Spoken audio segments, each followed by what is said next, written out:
यह घटना 2017 में हुई थी। जय अपने गांव से इंजीनियरिंग की पढ़ाई करने के लिए पठानकोट गया था। सेमेस्टर ब्रेक के दौरान उसने घर जाकर सबको सरप्राइज देने का फैसला किया। जय का गांव भाटियारा खास पठानकोट से लगभग 80 किलोमीटर दूर है। उसके गांव के लिए कोई खास बस नहीं चलती थी। हालांकि उसके गांव के सबसे नजदीकी कस्बा गग्गल था।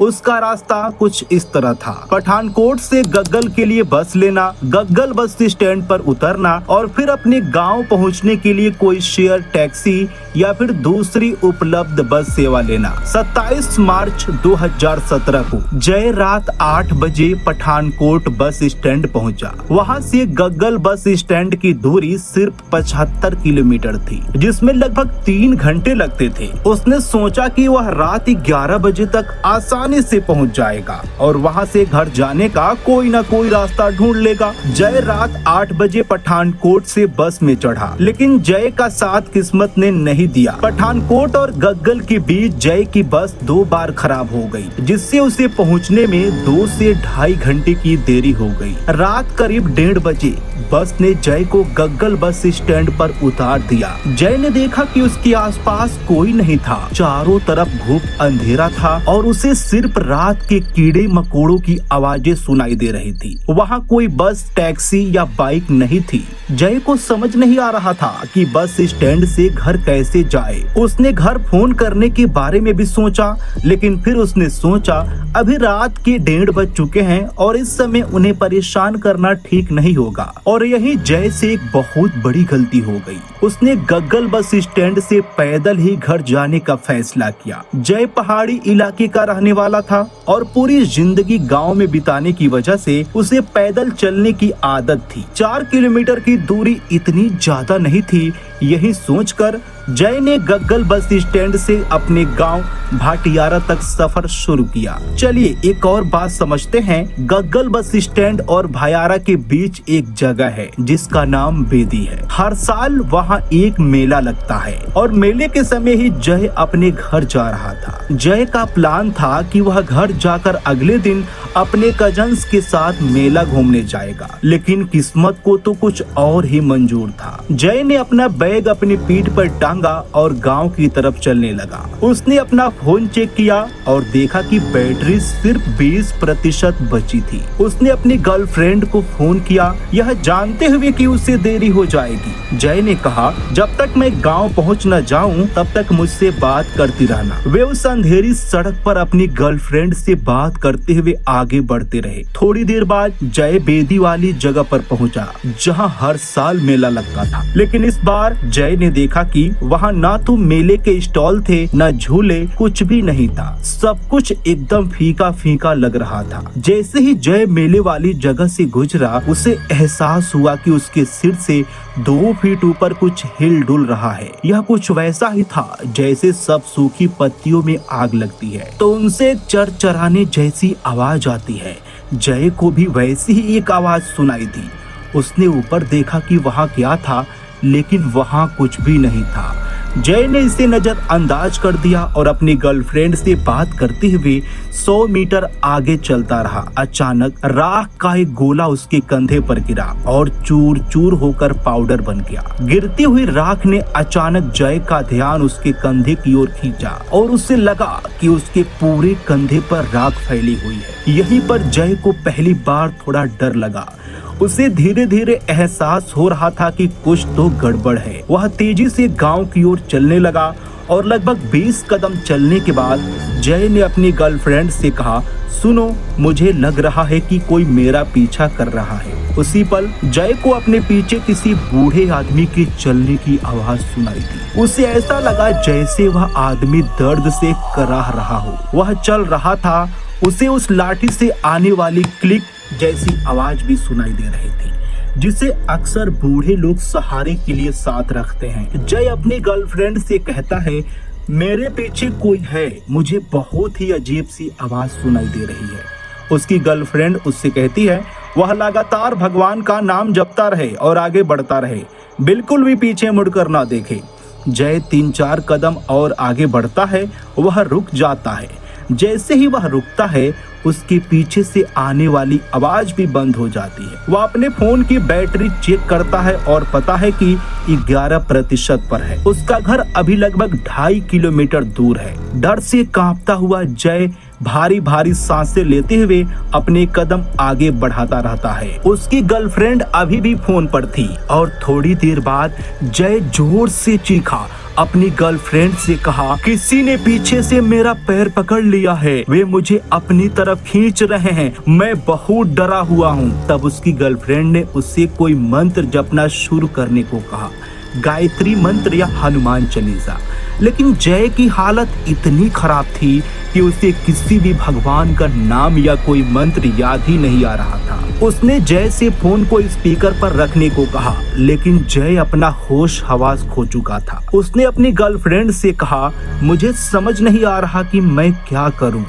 तब उसकी गर्लफ्रेंड ने फोन पर ही मंत्र जपना शुरू कर दिया। जैसे ही जय ने फोन को स्पीकर पर रखने के लिए स्क्रीन को ऑन किया, किसी ने जय के दाहिने कंधे पर अपना हाथ रख दिया।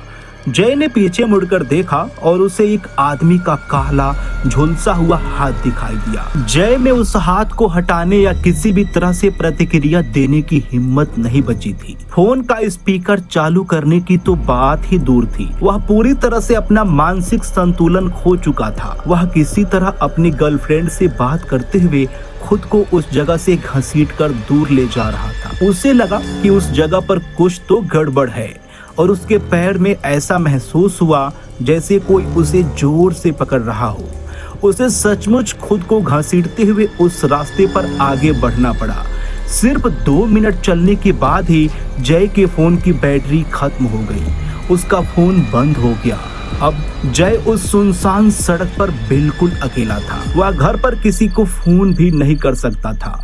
जय बताता है कि जहां उसका फोन बंद हुआ था वहां से लगभग 100 कदम आगे सड़क पर लगी एक स्ट्रीट लाइट थोड़ी थोड़ी चमकने लगी और जैसे ही जय उस रोशनी वाले हिस्से में पहुंचा, उस चीज ने उसका पैर छोड़ दिया। जैसे ही उसका पैर छूटा, वह सड़क पर दौड़ने लगा। जय अब तक मुख्य सड़क पर पहुंच चुका था। उस मुख्य सड़क से जय के घर की दूरी 1 किलोमीटर थी और हालत अभी भी खराब होने वाले थे। जब जय को एहसास हुआ कि उस चीज ने उसका पैर छोड़ दिया है और अब वह रोशनी में है, तो उसे थोड़ी राहत मिली। वह गांव की ओर चलता रहा, आराम से, धीरे धीरे। तभी जय ने काले पक्षियों का एक झुंड अपनी ओर आते देखा। वे तेजी से आए, उसके सिर के ऊपर से उड़ते हुए। जय समझ नहीं पा रहा था कि रात के इस समय ये पक्षी कहां से आ रहे हैं। जैसे ही पक्षियों का झुंड उसके पास से गुजरा, जय ने उनके पीछे एक काला कोहरा देखा। उसे समझ नहीं आ रहा था कि क्या हो रहा है। वह तेजी से अपने घर की ओर चलने लगा। इस जगह से जय का घर सिर्फ 1 किलोमीटर दूर था और मुख्य सड़क पर थोड़ा आगे जाकर एक सड़क किनारे की ओर मुड़ती थी। इसी रास्ते पर चलकर जय अपने गांव पहुंचता था। जय उस मोड़ की ओर चलने लगा। तभी अचानक जिस पेड़ को वह देख रहा था, उसी से एक जलता हुआ शरीर उसकी ओर से लपका। वह एकदम काला शरीर था जिससे अभी भी लपटें निकल रही थीं। वह शरीर जय से सिर्फ 20 मीटर दूर था और जिस पल जय ने उसे देखा, वह वहीं जम गया। उसके सिर से पसीना टपक रहा था, लगातार टपकता हुआ, और धीरे धीरे वह शरीर उसकी तरफ बढ़ने लगा। यह देखकर जय का खून जम गया। उसे समझ नहीं आ रहा था कि वह क्या प्रतिक्रिया दे। उसे सड़क पार करनी थी, ठीक उसी जगह से जहां से वह शरीर आ रहा था, और चौराहे तक पहुंचना था। जय ने अपनी मुट्ठियां भींच ली और गायत्री मंत्र का जाप करते हुए उस शरीर को नजरअंदाज करके आगे बढ़ गया। लेकिन रास्ते में उसे वह जलता हुआ शरीर 3-4 बार और दिखाई दिया। वे अभी अभी उस चौराहे पर पहुंचे ही थे। वहां से गांव का रास्ता निकलता था। जैसे ही वह वहां से मुड़ा, वह अपने गांव की तरफ दौड़ने लगा। हड़बड़ी में जय का पैर एक पत्थर से टकरा गया, जिससे वह सड़क पर ही गिर पड़ा। उसका बैग थोड़ी दूर जाकर गिरा। जय की सांसें तेजी से चल रही थी। खुद को संभालते हुए वह उठा और अपना बैग उठाने के लिए आगे बढ़ा, और जैसे ही उसने अपना बैग उठाया और सड़क की तरफ मुड़ा, वह पूरा जलता हुआ शरीर उसके ठीक सामने आ खड़ा हुआ। इस बार उसमें से कोई लपटें नहीं निकल रही थी। लेकिन जय ने देखा कि वह एक बूढ़े आदमी का शरीर था। उसकी आंखें अंदर की ओर धंसी हुई थी, उसका चेहरा पूरी तरह से जला हुआ था और वह सांस लेने के लिए बुरी तरह हाँफ रहा था। जय ने जोर से भगवान को पुकारा और वहां से अपने गांव की तरफ दौड़ते हुए निकल गया। जय दौड़ता रहा, लेकिन उस आदमी के शरीर से निकलने वाला धुआं रुक नहीं रहा था। कभी वह उसके पैरों से निकलता तो कभी उसकी पीठ से। जय के लिए माहौल बहुत ही अजीब हो गया था। वह धुआं उसका पीछा करता रहा। जैसे जैसे वह दौड़ता गया, वह अपने घर के थोड़ा और करीब पहुंच गया। उसका घर 200 मीटर दूर था, वह उसे देख भी सकता था। वह अपने घर की तरफ दौड़ा और थोड़ी ही दूर पर एक तरफ शिव मंदिर था। वह सीधे मंदिर में गया और रुक गया। उसने अपना बैग फेंक दिया और सीधे शिवलिंग के पास जाकर उसे पकड़कर बैठ गया। उसने अपने भगवान का नाम जपना शुरू कर दिया। उसके बाद जय को कुछ भी याद नहीं रहा। जब उसकी आंख खुली तो सुबह के 4:30 बजे थे। जब जय सुबह जागा तो उसने प्रार्थना की और सीधे अपने घर चला गया। वह चीज अभी तक जय के साथ मंदिर में दाखिल नहीं हुई थी और वह चीज जो पिछली रात उसका पीछा कर रही थी, मंदिर के बाहर इंतजार कर रही थी। जय सीधे घर गया और उसके घर के मुख्य दरवाजे के बाहर एक खुली जगह थी। जय वहां गया, प्रार्थना की और जोर से बोलने की कोशिश की। किसी को बाहर आने के लिए कहा, लेकिन कोई सुन नहीं पाया। जय ने मुख्य दरवाजे पर जोर जोर से दस्तक देना शुरू कर दिया। यह सुनकर उसके परिवार के सदस्य बाहर आए और देखा कि जय कुछ बोल नहीं पा रहा था और उसका पूरा चेहरा बिल्कुल सफेद पड़ गया था। सुबह थोड़ी देर बाद जय के माता पिता उसे अस्पताल ले गए, लेकिन जैसे ही वे अस्पताल पहुंचे उसे पैनिक अटैक आ गया। जय की माँ भूतों, प्रेतों और पिशाचों पर थोड़ा बहुत विश्वास करती थी। उन्होंने अपने पति से कहा कि उसे घर ले चले। जय को घर लाया गया और उसे सुलाने के लिए उसके कमरे में बंद कर दिया गया। यह केवल 5 या 7 मिनट ही सोया था। परिवार इस बात पर चर्चा कर रहा था कि उसके साथ क्या हुआ है और इसे कैसे ठीक किया जाए। थोड़ी देर बाद जय के कमरे से जोर जोर से चीखने की आवाजें आने लगी। उन्होंने घबराकर उसका दरवाजा खोला और जय ने जो कहा उससे उन सभी के रोंगटे खड़े हो गए। जय के अंदर से वो आवाजें आ रही थीं और वह आवाज कह रही थी, तुम मुझे छोड़कर क्यों चले गए? अब मैं तुम्हारे साथ ही रहूंगा। मैं तुम्हें कभी नहीं छोड़ूंगा। तुम जो चाहो कर लो। तुम मुझे छोड़कर क्यों चले गए? उसने यही बात 3-4 बार दोहराई थी। तुम मुझे छोड़कर क्यों चले गए? जय की माँ मंदिर से गंगा जल लाई, कुछ मंत्र पढ़े और उसे जय पर छिड़क दिया। जैसे ही उन्होंने मंत्र पढ़ा, जय बेहोश हो गया। फिर उसकी माँ ने एक ऐसे पुजारी को बुलाया जो इस तरह के भूत प्रेत भगाने का काम करता था। पुजारी जय के कमरे में गया और अंदर से दरवाजा बंद कर लिया। उसके परिवार के लोग बाहर ही थे।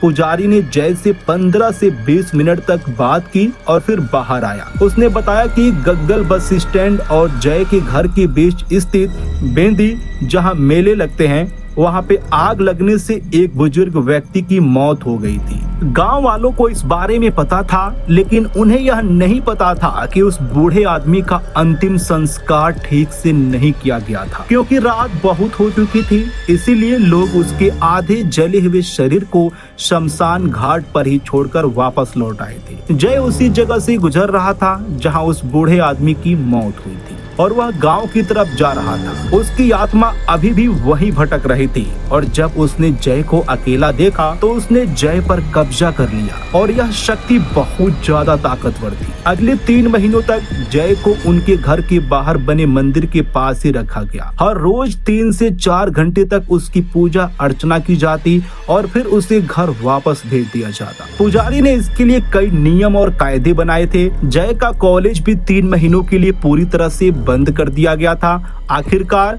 अब जय बिल्कुल ठीक है, लेकिन उसे सख्त हिदायत दी गई है कि वह रात के समय अकेला न रहे और न ही ऐसी सड़कों पर अकेले सफर करे। तो आपको ये कहानी कैसी लगी? वीडियो को लाइक कर कमेंट में बताइएगा और ऐसे ही वीडियो देखने के लिए हमारे चैनल को सब्सक्राइब जरूर कीजिएगा।